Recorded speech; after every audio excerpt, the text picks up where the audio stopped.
ಅಲ್ಲ ಇದತ್ತು ಬಹಳ ಕಡಿಮೆ ಎಲ್ಲಿರುವುದೇ ಯಾವಾಗಲೂ ಸಾಮಾನ್ಯ. ಆದರೆ ಇವತ್ತು ಇನ್ನೂ ಹೆಚ್ಚು ಬಿಸಿ ಏರಿದ ಹಾಗೆ ಕಾಣಿಸ್ತದೆ. ಯಾಕೋ ಅಲ್ಲ ಕೇಳಿದ್ದೇನೆ, ನಾರದು ಬಂದು ಹೋಗಿದ್ದಾರೆ. ನಾರಾಯಣ ನಾರಾಯಣ ಅಂತ ಹೇಳುವ ನಾರದು ಹೇಳಿದ್ದಾರೋ ಏನೇ ಹೋಗಿ ನಮಸ್ಕರಿಸುವುದು ನಮ್ಮ ಪದ್ಧತಿ. ಹೋಗಿ ನಮಸ್ಕರಿಸ್ತೇನೆ. ಮುಂದೆ ಏನಾಗುತ್ತೋ ಮತ್ತೆ ಅಣ್ಣಯ್ಯ, ನಾನು ಕೃಷ್ಣ ಬಂದಿದ್ದೇನೆ.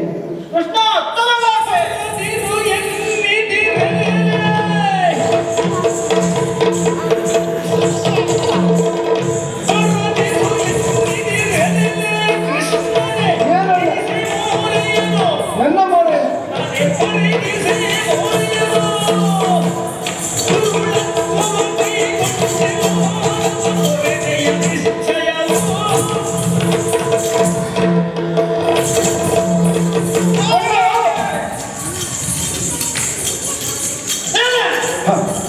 ಏನು ಬಹಳ ಬೆಳಗ್ತಾ ಇದ್ದೀರಿ?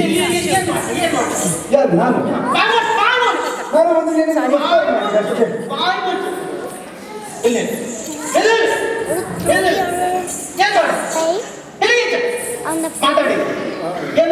ಬಾಯಿ ಮುಚ್ಚಿ ಬಾಯಿ ಮುಚ್ಚಿ ಮಾತಾಡಿ. ಏನ್ ಮಾಡಿದೆ ಅಣ್ಣ? ಏನು ಮಾಡಿದೆ? ನಾನು ಇಲ್ಲಿ ಬಂದೆ, ನಿಮಗೆ ನಮಸ್ಕಾರ ಮಾಡಿದೆ. ವಿಷಯ ಗೊತ್ತಾಗಿದೆ ನಿನಗೆ? ನಾನು ಬಂದಿದ್ದು ಅವಾಗ ನನ್ನ ಹತ್ರ ಬಂದು ಗೊತ್ತಾಗಿದೆ. ಅದೇ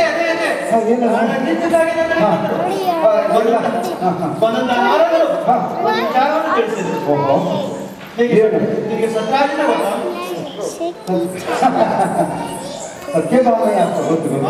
ಹಾಗೆ ಗೊತ್ತು ನಿನಗೆ? ಹೋಗಿದ್ದೆ ಸತ್ರಾಜಿಯಲ್ಲಿ? ಹೌದು. ಸತ್ಯಭಾಮೆ ಹೇಗೆ ಬಂದಿದ್ದಾಳೋ ಹೇಗೆ ನೋಡಬೇಕಾದ್ರೆ ಆ ಕಾರಣಕ್ಕಲ್ಲ, ಅವನೊಂದು ಸುಜಾತವಾದ ಅಮೂಲ್ಯವಾದ ಮಣಿ ಇದೆ ಅಂತ ಕೇಳಿದ್ದೀಯ?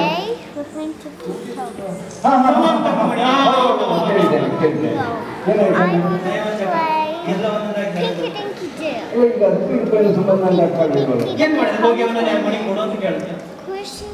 ಏನೋ ಕೇಳಿದೆ. ಯಾಕೆ ಕೇಳಿದೆ?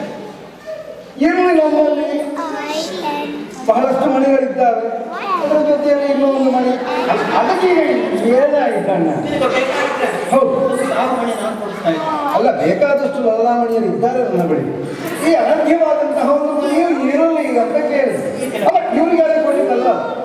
ಉಗ್ರಸೇನ ಬಳಿಯಲ್ಲಿದ್ದರೆ ಬಹಳ ಸಮೃದ್ಧವಾದಂತಹ ನಮಗೆಲ್ಲವರಿಗೂ ಕೊಡುತ್ತಾ ಕೇಳೋಣ. ಈಗ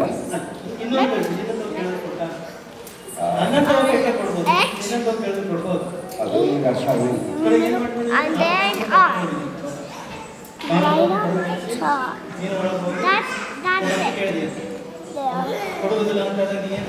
ಇದೆಲ್ಲ ನಾನು ಹೇಳಿದೆ. ಈಗ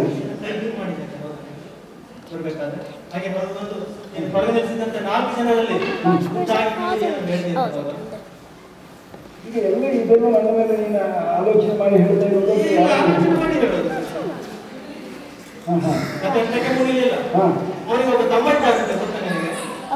ಸತ್ರಾಜಿತನಿಗೆ ತಮ್ಮ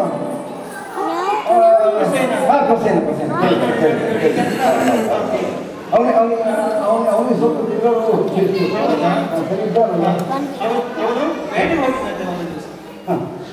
ಯಾಕೆ ಬೇಕು ಅಂತ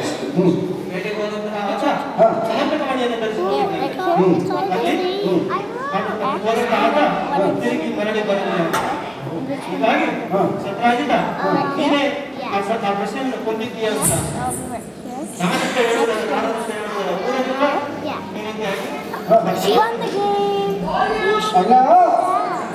ಪ್ರತಿ